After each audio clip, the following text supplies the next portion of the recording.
Vice-presidente Geraldo Alckmin afirma que taxa imposta pelos Estados Unidos ao Brasil não é boa para o país e para o mundo. E o governo vai trabalhar para reduzir a alíquota de 10%. Censo Escolar 2024 revela que matrículas de escola em tempo integral avança na rede pública e já representa 23,1%.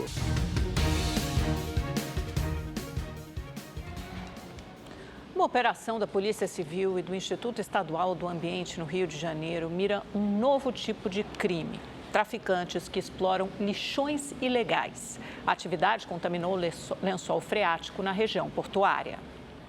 Durante 6 meses, os investigadores acompanharam as atividades dos criminosos e registraram essas imagens. Caminhões entrando e saindo de um terreno na favela Parque Alegria, na zona portuária do Rio, próximo à Linha Vermelha e à Avenida Brasil, duas das principais vias expressas da cidade. Ali era feito o despejo irregular de lixo.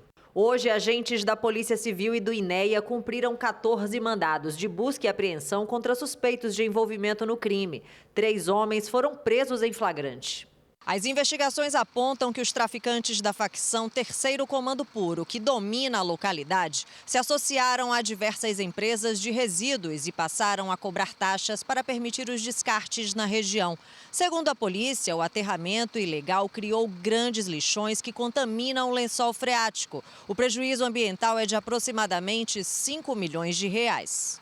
Limítrofe à comunidade Parque Boa Esperança, esses narcotraficantes, em conluio com essas empresas de descarte clandestino de resíduo, estão aterrando uma área enorme que possibilita triplicar o terreno, dessa comunidade. A nova forma de exploração econômica da organização criminosa também era vantajosa para as empresas, que passaram a pagar pelo descarte valores mais baixos. 10 companhias envolvidas no esquema já foram identificadas. A Polícia Civil pediu à Justiça a apreensão de 17 caminhões. Um dos alvos da ação é a Ciclus Ambiental, que possui contrato com a Prefeitura do Rio. Diversos veículos e equipamentos da empresa Ciclus, empresa essa que tem convênio com a Colurb.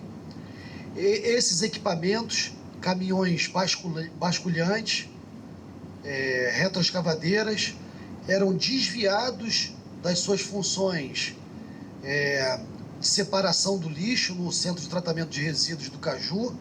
Esses equipamentos eram desviados e seguiam para a rua interna para esvaziar esses lixões clandestinos, fazendo com que houvesse a perpetuação dessas práticas criminosas. Em nota, a Colurb diz que multou a empresa Ciclus Ambiental em mais de R$150 mil após a denúncia de atuação irregular. 2 outras empresas credenciadas pela companhia também foram multadas, cada uma em cerca de R$120 mil. Nós procuramos a empresa Ciclus Ambiental, mas não obtivemos resposta.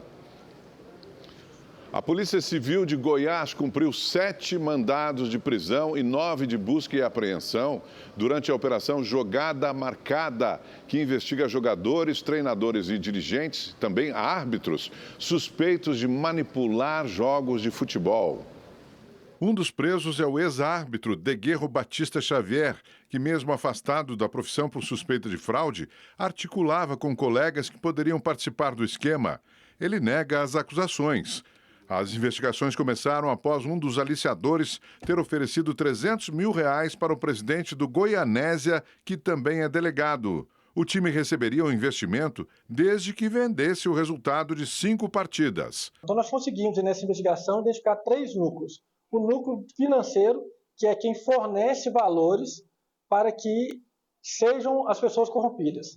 O núcleo intermediário, que é os aliciadores, que é quem recebe esse dinheiro dos financiadores e fazem as propostas aí para algum membro de time de futebol. Sempre com uma linha de atuação que é nos pequenos times, onde, segundo eles conseguem ter mais acesso, porque são times já de pouco recursos financeiros, então é mais fácil com que eles consigam corromper aí os jogadores, técnicos e até presidentes dos times.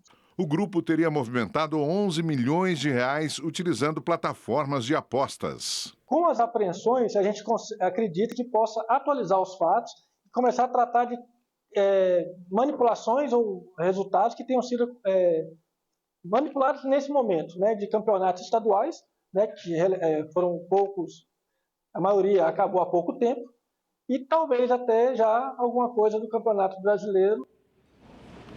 Em 3 anos, mais de 400 pessoas foram indiciadas por roubos de joias em São Paulo. Um crime atrativo pela facilidade de revenda e agora pela valorização do ouro. Lilian é casada há 28 anos. No ano passado, teve a aliança roubada ao parar em um semáforo na zona oeste de São Paulo. Aí eu vi pelo espelho lateral que o motoqueiro estava vindo e não fiquei preocupada. Achei que era até uma pessoa que ia me pedir informação. Era um senhor. Aí ele parou do meu lado, falou alguma coisa, eu estava pronta para responder a informação que ele estava perguntando. Demorei para entender que ele estava querendo realmente assaltar. Ele falou, eu quero a aliança que está aí. Eu estava dirigindo, então ele viu a aliança. Estava de relógio, eu tinha notebook no carro, tinha celular. E aí ele pegou só a aliança. Em casos como esse, o prejuízo não é só material. Depois que o motoqueiro foi embora, eu fiquei pensando na bênção que eu recebi no dia do casamento, da aliança. Eu sou uma pessoa católica, então para mim tinha um valor simbólico ali muito importante dessa data. E não são casos isolados.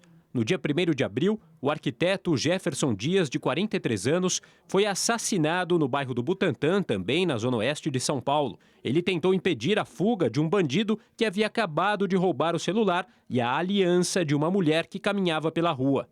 Em fevereiro, mais uma vez na zona oeste, uma idosa de 67 anos foi agredida por 2 assaltantes e precisou ser internada na UTI devido aos ferimentos. Um dos bandidos chegou a morder o dedo da vítima na tentativa de retirar um anel. Nos últimos 3 anos, 400 pessoas foram indiciadas pelo crime só no estado de São Paulo. 160 delas presas em flagrante. Mais de 500 pedidos de prisão foram feitos. Os investigadores também identificaram 36 receptadores. Com medo, muitas pessoas evitam andar nas ruas com joias e acessórios. A gente gostaria de usar joias assim no dia a dia, mas não dá, né? Melhor se prevenir. Se levar só os anéis, mas às vezes leva até os dedos, né? E a vida também, né? A recente valorização do ouro torna o mercado ainda mais atraente para os criminosos. No ano passado, o metal teve um crescimento de 27% no valor. E só nos 3 primeiros meses deste ano, a valorização do ouro foi maior que 19%. Se por um lado a revenda do material é considerada fácil, a rastreabilidade desses produtos não é tão simples assim. Em áreas de comércio popular, são comuns os anúncios de compra de ouro. Embora a atividade seja legal, é obrigatório que os comerciantes exijam a comprovação de origem das peças. No entanto, muitos ignoram essa obrigação. Algumas empresas são honestas, são corretas, mas outras, elas trabalham meio honesto e meio no desonesto. E no desonesto, eles pegam a peça, eles derretem essa peça imediatamente, fugindo da situação de flagrante. Ou seja, no momento em que a peça é derretida, a polícia vai ter extrema dificuldade ou não vai ter mais condição de colocar um inquérito de receptação nesse comprador, que é um bandido. No Ceará, uma policial militar foi punida com 2 dias de prisão administrativa após publicar vídeos das atividades que realiza no quartel. Nas imagens, a PM Mayara Kelly aparece lavando uma viatura. Em outra publicação, ela ensina como usar um torniquete que serve para controlar sangramentos. A Polícia Militar alega que a agente violou o Código Disciplinar ao se promover usando a farda da polícia. A defesa de Mayara recorreu da decisão. O motorista do ônibus que tombou em uma rodovia do Triângulo Mineiro recebeu alta do hospital, prestou depoimento e foi liberado pela polícia. 11 pessoas morreram no acidente. Entre os feridos, 6 seguem internados em Araguari, sendo um passageiro em estado crítico. Outras 5 pessoas estão em observação em Uberlândia. Entre elas, a gestante que perdeu um braço e precisou fazer um parto de emergência. A bebê está bem. O motorista do ônibus que fazia a linha entre Anápolis, em Goiás, e São Paulo recebeu alta e prestou depoimento. Diz que viu um vulto, um reflexo e perdeu o controle do veículo. Basicamente, ele alega isso. É um homem de 58 anos de idade, há 32 anos como motorista, e deu depoimento e foi liberado. Ainda no hospital, o condutor fez teste de bafômetro que deu negativo. Entre os 11 passageiros que morreram no acidente estavam as irmãs Laura e Lorena, de 2 e 6 anos. A mãe delas foi socorrida com o filho mais novo, um bebê de 6 meses, e não correm risco. O Instituto Médico Legal também identificou os corpos de 3 homens entre 40 e 69 anos, além de 3 mulheres entre 53 e 62 anos. A identificação de 3 passageiros ainda depende de análises das digitais. O desastre foi na madrugada de ontem na rodovia MG 223, no Triângulo Mineiro. Na Bahia, 23 pessoas foram presas acusadas de movimentar 680 milhões de reais num esquema de rifas ilegais nas redes sociais. Entre os presos estão 6 policiais militares. A Operação Falsas Promessas 2 cumpriu 30 mandados de busca e apreensão e 6 medidas cautelares. Também foram apreendidos veículos de luxo, relógios, dinheiro, celulares e notebooks. Entre os presos estão influenciadores digitais, com milhares de seguidores nas redes sociais, como Franklin Reis, Ramon Dias, Nanã Premiações, Gabi Silva e Alexandre Tchaca. Dessas 23 pessoas presas, 9 estavam envolvidos, membros da Polícia Militar. Desses policiais específicos, 6 foram presos, estão já na corredoria. Segundo as investigações, o grupo divulgava rifas de alto valor com resultados manipulados para beneficiar integrantes da organização. Nossa produção tentou contato com a defesa dos influenciadores presos na Operação Falsas Promessas, mas até agora não tivemos retorno. Em Rondônia, a cheia do Rio Madeira alterou a rotina de famílias ribeirinhas, principalmente na zona rural de Porto Velho. Perto de atingir a cota de inundação, as águas do Rio Madeira já invadem alguns bairros da capital. O nível ultrapassou os 16 metros e 71 centímetros e está próximo da cota, que é de 17 metros. Moradores tiveram que improvisar uma ponte para saírem de casa.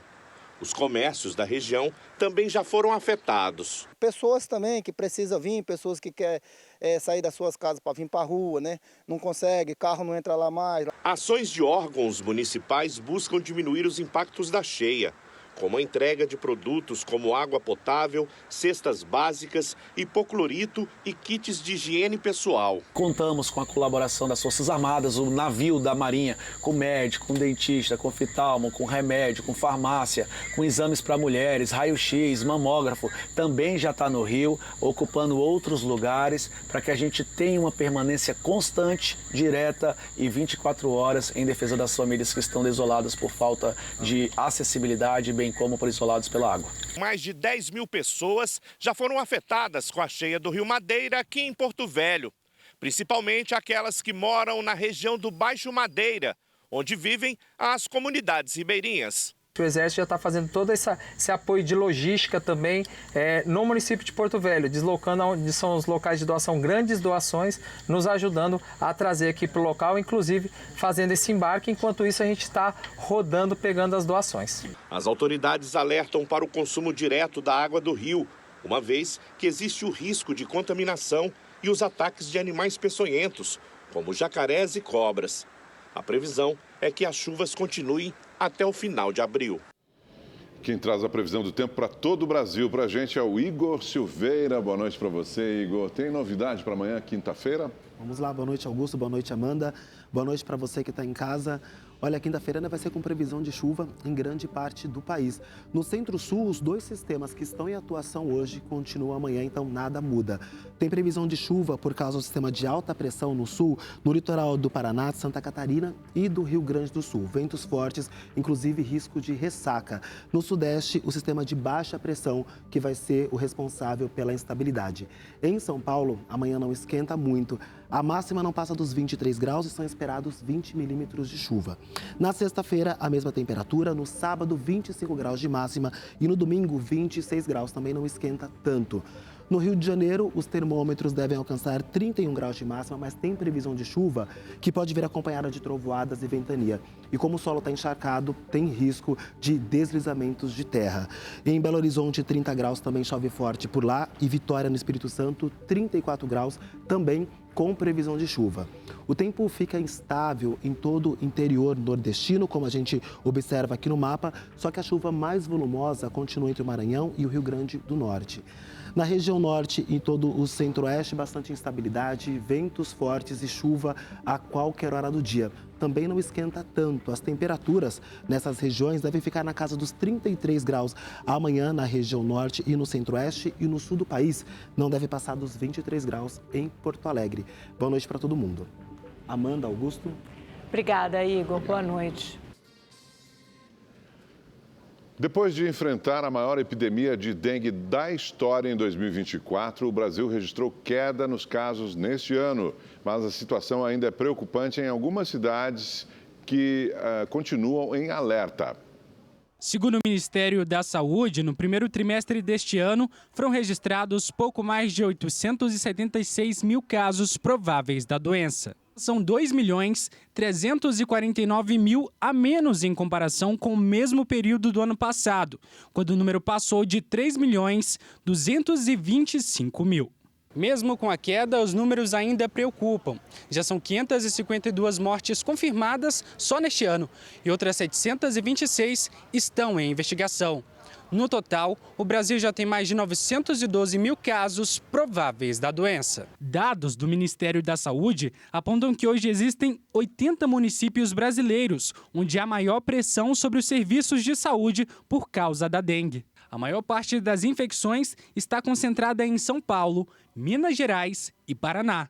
Por isso, foram anunciadas novas ações de enfrentamento. Nós queremos e vamos reforçar, estamos nos colocando à disposição para apoiar esses estados onde tem uma concentração nesse momento de número de casos e mapeamos os 80 municípios onde tem concentração maior número de casos a partir das evidências da literatura que apontam que você tem que trabalhar com os municípios acima de 80 mil habitantes, né, que é onde tem maior risco. O governo federal prevê um investimento de cerca de 300 milhões de reais. Novos centros de hidratação devem ser instalados. A assistência médica vai ser reforçada para prevenir casos graves. E as ações educativas para evitar os focos do mosquito vão ser intensificadas. O outro foco nosso é os demais estados do país, os demais municípios do país, compreenderem que o fato da gente ter reduzido em 75% o número de casos, ter reduzido em 82% o número de óbitos, não é motivo para baixar a guarda em relação à vigilância, às ações de mobilização.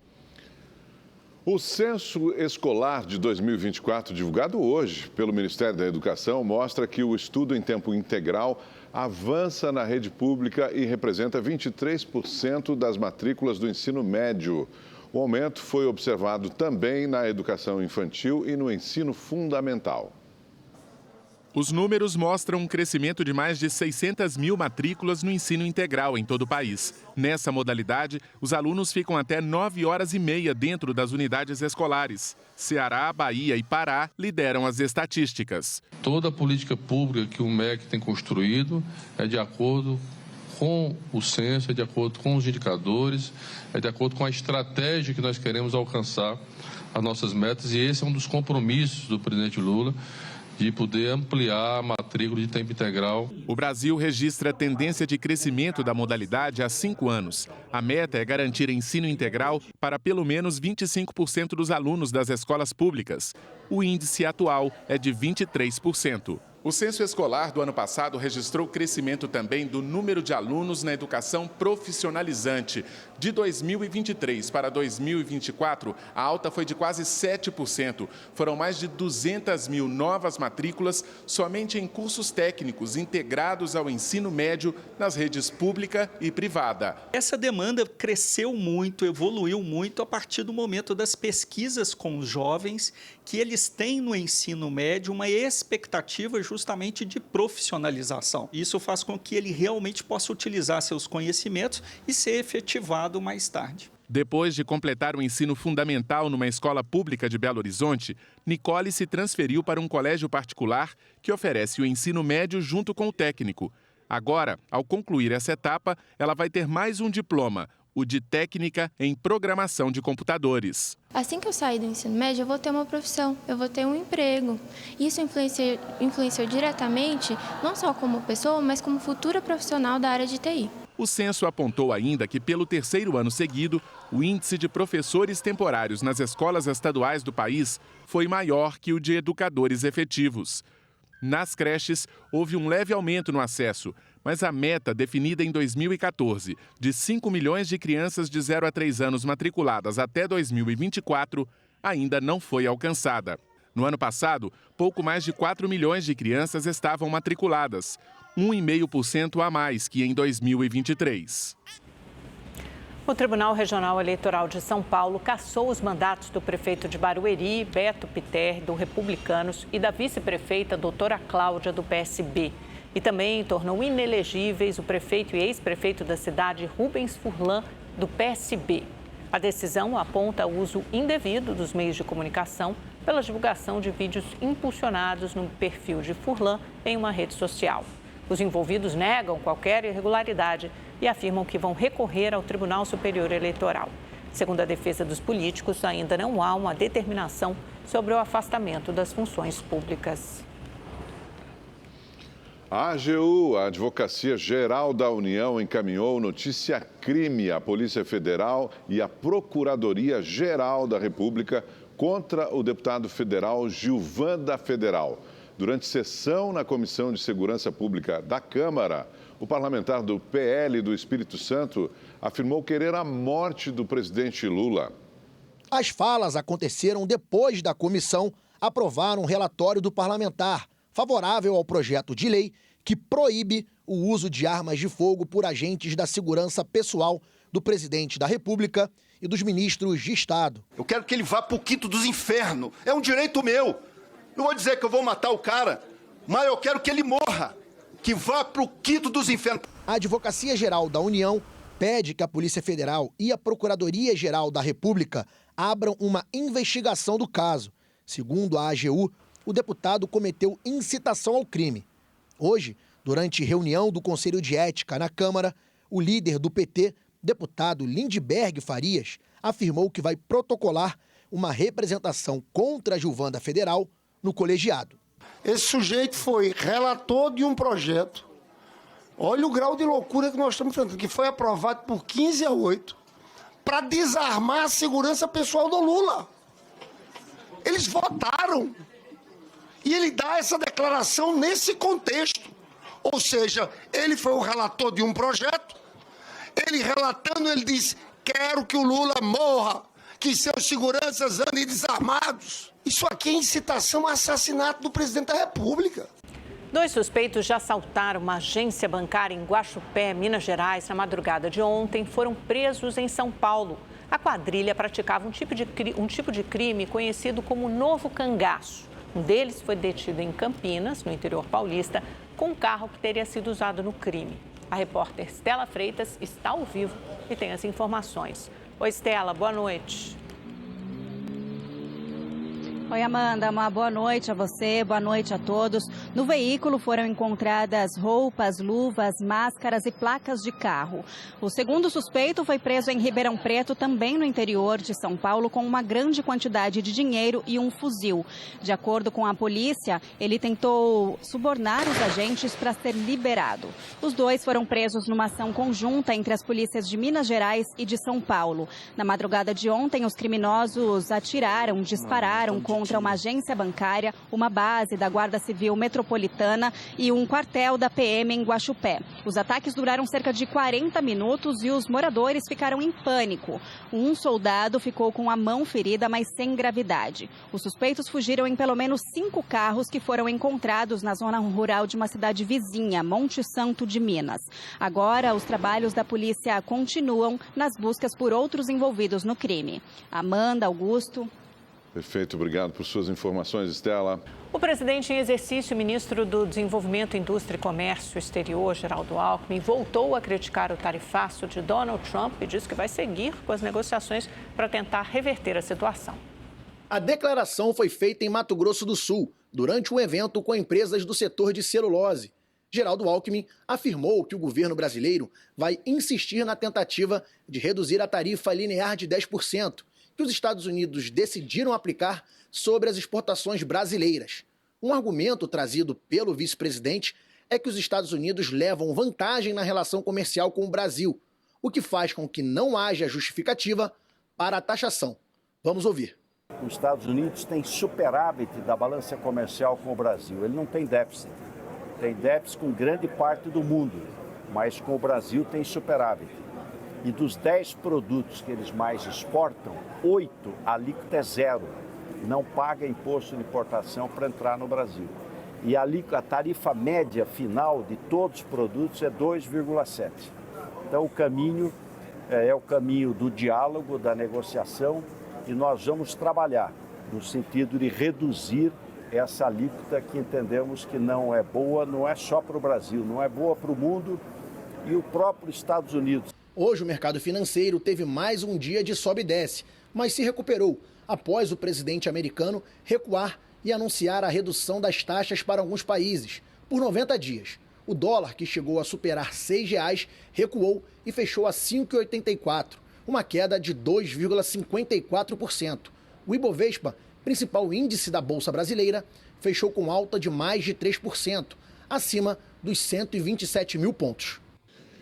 E o Conselho de Ética da Câmara aprovou o parecer pela cassação do mandato do deputado Glauber Braga.